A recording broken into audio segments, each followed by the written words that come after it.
서영수네. 아이 병신이 사형수는 빨간색이. 그래도 이 사람아, 왜 나한테 이러면 안 되지?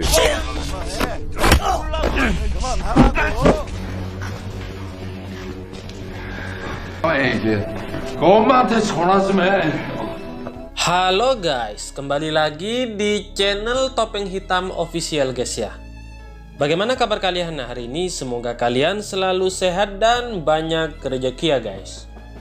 Kali ini kita akan menceritakan alur film yang berjudul The Prison yang dirilis pada tahun 2017.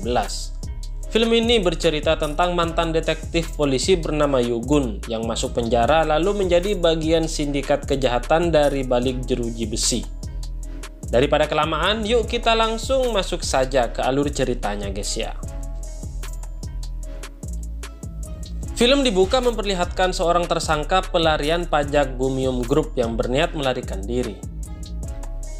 Akan tetapi niatnya harus pupus saat tiba-tiba saja ada sergapan 3 orang misterius. Mereka segera menyuntik narkoba dengan dosis yang sangat tinggi, sampai akhirnya tersangka dinyatakan tewas besok harinya. Gila nggak tuh? Mereka juga membunuh 1 saksi di sana. Alhasil kematian mendadak ini disebut karena overdosis. Sementara ketiga orang tersebut kembali memakai seragam narapidana usai membereskan aksinya. Loh, kok bisa? Inilah The Prison. Kemudian adegan beralih ketika penjara kedatangan para napi baru yang salah satunya adalah Yugun. Sesaat ia turun dari bus yang membawanya, Yugun langsung menyulut keributan. Pada malam harinya, Yugun yang tadinya seorang polisi otomatis menjadi target bulian para napi lain. Bahkan bos canggil yang mana bos napi diesel itu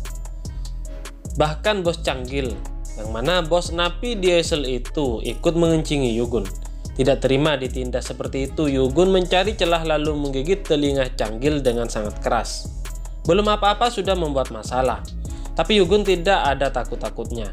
Ia pun langsung meminta dipindahkan sel lain. Namun saat keluar dari ruangan sipir, Yugun justru ditangkap oleh komplotan bos napi tingkat tertinggi bernama Iko. Awalnya Yugun masih bersikap arogan, sampai akhirnya tangannya nyaris terputus. Barulah Yugun memohon ampun dan berjanji untuk patuh. Setelah kejadian mengerikan itu, Yugun dimasukkan ke dalam sel isolasi selama 20 hari untuk merenungkan perbuatannya. Sedangkan aksi Iko sedang berendam di akhir hangat dengan penuh kedamaian. Iko sendiri sosok yang dirumorkan sangat sadis dan sangat berbahaya. Sampai pernah suatu ketika ia mencongkel mata korbannya dan membuatnya jadi cemilannya. Itu sebabnya ia disebut Maharaja. Adegan bergerak memperlihatkan Iko sedang membaca berita kematian mendadak tersangka Bumium Group. Kemungkinan Iko terlibat dalam pusaran kasus ini. Melihat posisinya sekarang, Iko benar-benar menguasai narapidana. Bahkan kepala sipir saja tunduk di hadapannya. Saat mengobrol dengan sipir, Iko mengetahui latar belakang Yugun yang dulunya bekas detektif kepolisian, lalu dipenjarakan karena kasus pemusnahan bukti dan suap. Namun Yugun bukan sembarang polisi. Ia sangat berbakat menangkap orang sampai dijuluki utusan neraka. Hari-hari dalam sel isolasi akhirnya berlalu. Yugun akhirnya bisa menghirup udara bebas di luar sel. Namun Canggil sudah menunggu untuk membalaskan dendamnya. Beberapa saat kemudian, Iko datang lalu menyindir Canggil yang beraninya main keroyokan. Ia pun menantang Canggil dan Yugun untuk duel 1 lawan 1. Mereka pun menyanggupi tantangan itu. Lalu inilah yang terjadi guys ya.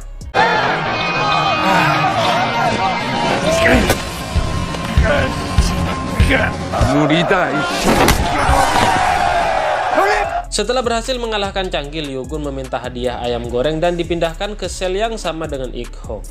Di dalam sel itu kondisinya jauh berbeda dari sel lain.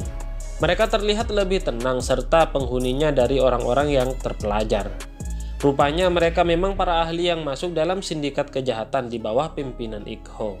Sementara itu Iko berhubungan langsung dengan Dr. Kim di luar penjara yang menggerakkan aksi. Dalam komplotan itu ada seorang dokter yang dipenjara karena kasus malpraktik. Ia adalah orang yang menyuntikkan narkoba pada aksi malam itu. Selain itu ada seorang peneliti penyusun strategi militer, ahli daging, dan orang-orang dengan latar belakang hebat lainnya. Mereka merendahkan Yugun yang hanya seorang polisi dan mengingatkannya supaya tidak banyak tingkah. Tapi seberapapun hebatnya mereka di luar sana, dalam penjara mereka tetaplah kaki tangan Ik-ho. Selepas Ik-ho memberikan suap pada kepala sipir melalui Dr. Kim, kini ia malah tidak lagi bersahabat karena takut ketahuan. Ia mengatakan atasannya sudah diganti, sehingga keadaan agak susah untuk bertingkah. Tapi ini tidak menghentikan Ik-ho. Ia malah menggerakkan komplotannya untuk merampok barang bukti narkoba. Bahkan ia bisa mendatangkan ahli peledak dari penjara lain untuk menjebol dinding. Pada malamnya mereka pun segera beraksi.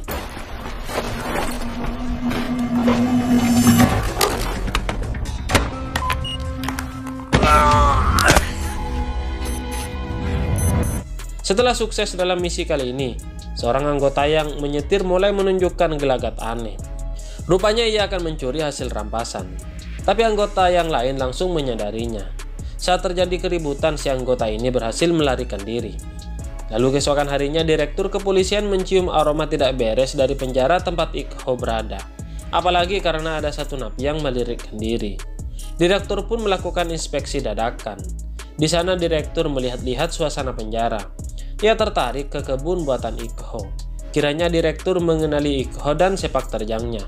Namun di depan direktur sekalipun, Ik-ho tetap tidak mau hormat, sehingga memicu kemarahan direktur. Selagi Ik-ho hampir kena pukul, Yugun tiba-tiba saja membuat keributan. Karena tindakannya tersebut, Yugun pun dihajar sampai mampus.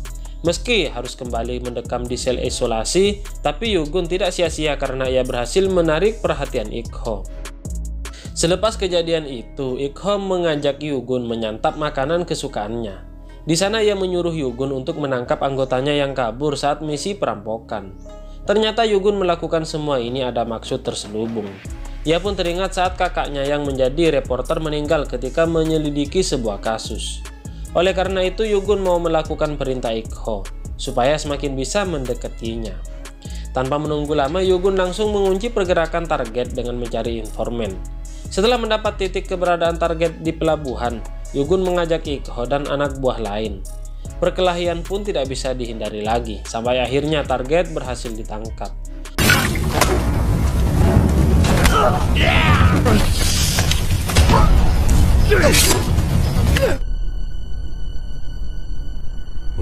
Usai masuk dalam tangkapan Ik-ho, ia dipaksa gantung diri di depan Ik-ho. Benar-benar sangat brutal orang ini, guys ya. Kesuksesan ini membuat Yugun kini naik pangkat menjadi tangan kanan Ik-ho. Sementara itu anak buah Ik-ho bernama Ma merasa iri karena posisinya tergeser. Ia pun terang-terangan bersikap sinis. Tapi ia malah kena getahnya karena Ik-ho lebih membela Yugun. Setelah tersingkir sebagai anak buah kesayangan, Changgil memprovokasi Ma jika sebentar lagi ia hanya akan menjadi sampah. Makanya Changgil mengajak Ma untuk membelot dan membantunya menghabisi Ik-ho. Di sisi lain, Yugun nyaris ketahuan saat mencuri kaset rekaman kasus kakaknya. Ia akhirnya tahu bahwa kakaknya korban yang dilenyapkan oleh sindikat Ik-ho. Di saat itu ia hampir saja tertangkap dan untungnya saja Yugun beralibi mencuri uang sehingga ia bisa lolos dari kecurigaan. Suatu ketika Dr. Kim bersama donatur bersama Lee membawa paket bantuan ke penjara. Di sana mereka mengobrol dengan Ik-ho. Yugun bersembunyi dan memata-matainya yang menyerahkan selundupan obat terlarang. Akan tetapi dari persembunyiannya, Yugun juga menangkap orang-orang Changgil bergerak menuju dapur. Sesampainya di sana, Changgil langsung menunjukkan perlawanan kepada Ik-ho.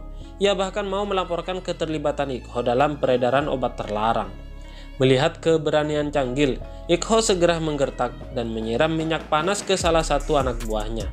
Bahkan ia nyaris mencongkel matanya seperti gosip yang ramai dibicarakan. Seketika Changgil berlutut dan meminta ampun. Tapi ternyata Changgil sedang mencari kesempatan untuk menusuk Ik-ho dari belakang. Pada saat itu juga, Yugun datang lalu menyerang Changgil, sehingga meledaklah perkelahian itu.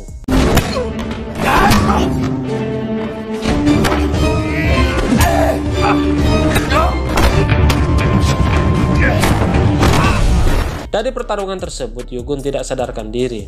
Dalam keadaan pingsan, ia pun beralih ke masa lalu saat mendapati kakaknya meninggal. Usai mengetahui kakaknya dibunuh, kejahatan terorganisir di suatu lapas. Yugun sampai meminta dimasukkan ke penjara untuk melakukan investigasi. Sementara itu Changgil dipindahkan ke penjara lain setelah menikam Ik-ho. Namun ternyata ia hanya dijebak. Changgil diturunkan ke tengah jalan lalu ditabrak mobil yang melintas dengan kecepatan yang sangat tinggi. Kembali lagi ke dalam penjara. Ik-ho mencurigai anggotanya melakukan pengkhianatan. Seketika Yugun langsung pucat takut kedoknya terbongkar. Namun sesaat kemudian, Ma segera berlutut dan mengakui kesalahannya. Meski demikian, tidak ada kata maaf untuk pengkhianat. Tanpa belas kasihan, Ik-ho menyuruh Yugun memotong tangan Ma. Hari-hari yang telah Yugun lewati membuat perasaannya semakin kacau. Melihat Yugun seperti dirundung rasa bersalah, Ik-ho menasihatinya jika hidup ini soal perjuangan. Tidak ada pilihan lain meskipun perjuangan itu berupa dosa. Meninggalkan Ik-ho dan petuahnya, kini posisi kepala sipir sudah dicurigai setelah aset-aset atas nama istrinya ketahuan. Direktur tidak bisa menghindari kecurigaan jika kepala sipir kemungkinan bekerja sama dengan Ik-ho. Sementara itu Yugun sudah bergerak membongkar borok kejahatan Ik-ho dengan mengumpulkan bukti-bukti lalu menyerahkannya. Selepas laporan itu, polisi berencana menyergap Ik-ho dan komplotan pada sebuah misi. Yugun setengah mati mencoba bersikap biasa di depan Ik-ho meskipun ia dihinggapi rasa gugup. Kemudian di tengah jalan ia nyaris ketahuan saat harus mengatakan lokasi misi mereka. Tapi untungnya saja panggilan berubah. Selagi tim kepolisian bergerak menuju ke TKP, Ik-ho justru memindahkan lokasi. Ternyata mereka menunggu pasukan lain yang membawa direktur. Dengan kekejaman tanpa ampun, Ik-ho memasukkan direktur ke mesin penggiling untuk mengakhiri hidupnya. Setelah mengeksekusi direktur, Ik-ho memperlihatkan kumpulan foto orang yang memantau Dr. Kim. Lalu tanpa sepengetahuan Yugun, orang yang bekerja sama dengannya sudah ditangkap. Ik-ho menyambungkan keadaan itu supaya Yugun tidak bisa mengelak lagi. Kini Ik-ho mengerti bahwa Yugun adik dari reporter yang pernah ia bereskan. Kemudian kepala sipir datang untuk menghentikan Ik-ho, tapi percuma saja, karena ia malah mengumpan dirinya sendiri. Selepas itu Yugun pun nyaris dibunuh dengan gantung diri. Untungnya saja ada satu teman juga yang mematikan listrik supaya Yugun bisa mendapat celah. Momen ini pun tidak disia-siakan oleh Yugun. Ia berakhir kabur lalu membakar kebun kesayangan Ik-ho. Tidak berhenti sampai di situ. Ia membuat keributan dengan meledakkan ruangan.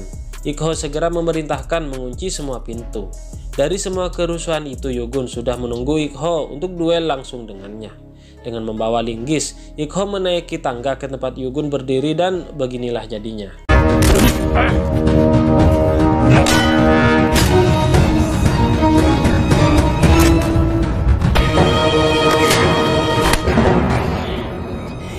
Selagi Ik-ho dan Yugun bertarung, kepolisian pusat sudah mendatangi lapas. Di sana Yugun nyaris saja membunuh Ik-ho, tapi polisi memperingatkan Yugun supaya diselesaikan dengan prosedur yang tepat. Dengan sedikit keraguan, Yugun pun melepaskan Ik-ho. Sementara dari kejauhan sudah banyak sniper mengincar Ik-ho. Lalu, dor. Peluru tembakan mengakhiri sepak terjang raja dari segala raja. Setelah kejadian itu, kepolisian berhasil meringkus orang-orang yang terlibat dalam sindikat kejahatan Ik-ho. Namun masalahnya, Yugun membakar sel dan juga tangan kanan Ik-ho saat berada di tahanan. Kini terlihat Yugun kembali memasuki penjara, tetapi ia mengenakan seragam mendiang Ik-ho. Akhirnya Yugun berhasil menggantikan Ik-ho menjadi raja narapidana yang sesungguhnya. Dan setelah itu film ini pun tamat guys ya. Bagi kalian yang baru menemukan channel ini, mohon dukungannya dengan cara klik like, share, dan juga subscribe di bawah ini. Serta aktifkan juga tombol loncengnya supaya kalian tahu jika ada konten terbaru dari channel ini guys ya. Oke, terima kasih guys. Bye-bye.